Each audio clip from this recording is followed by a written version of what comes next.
Hello friends, आशा करुँच आप भलसे आपंकर exam preparation जारी रखि थे।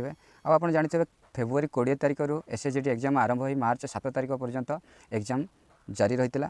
आप जानते एग्जाम सरिबा परे आपनकर गोटे डाउट रही आंसर की केबे आसीबो।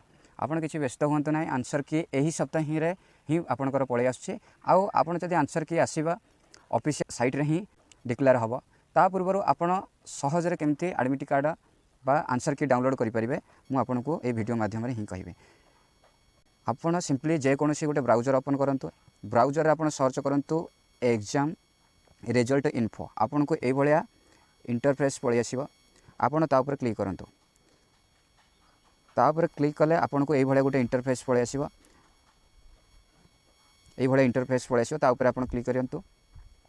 तापर देखिए आप गोटे इंटरफेस पलि आसो। तलू स्क्रॉल करके देखिए आपड़ ये जो लिखाई आंसर की आप देखिपे ये लिखाई आंसर की तापर आप क्लिक करूँ। तापर क्लिक कले आपन को ये गोटे इंटरफेस नेक्स्ट पलि आसो। आपड़ ये डेफिनेटली देखिपारे लिखाई एसएचजीडी आंसर की 2024। आपड़ ताऊपर ही क्लिक करूँ। ताऊपर क्लिक कले आपन को डेफिनेटली ये इंटरफेस पलि आसो। आप तलू स्क्रॉल करके पलि आसबे सबसे एंडिंग पेज को।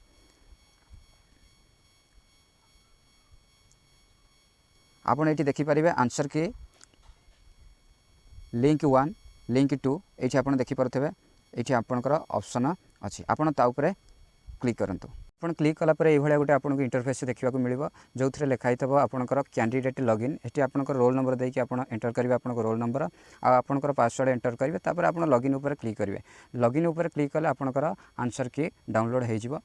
जदि वीडियोटी भल लगी ताले लाइक करूँ, शेयर करूँ, निज फ्रेंड्स पाखक शीघ्र शीघ्र शेयर कर दिंतु। आदि आम चैनल को नुआ करके विजिट करछंती ताहले सब्सक्राइब करंतु। बेल आइकन उपर प्रेस करंतु। ताहले सर्वप्रथमे एई जॉब रिलेटेड आ सिलेबस रिलेटेड आपण नोटिफिकेशन पाई परिबे।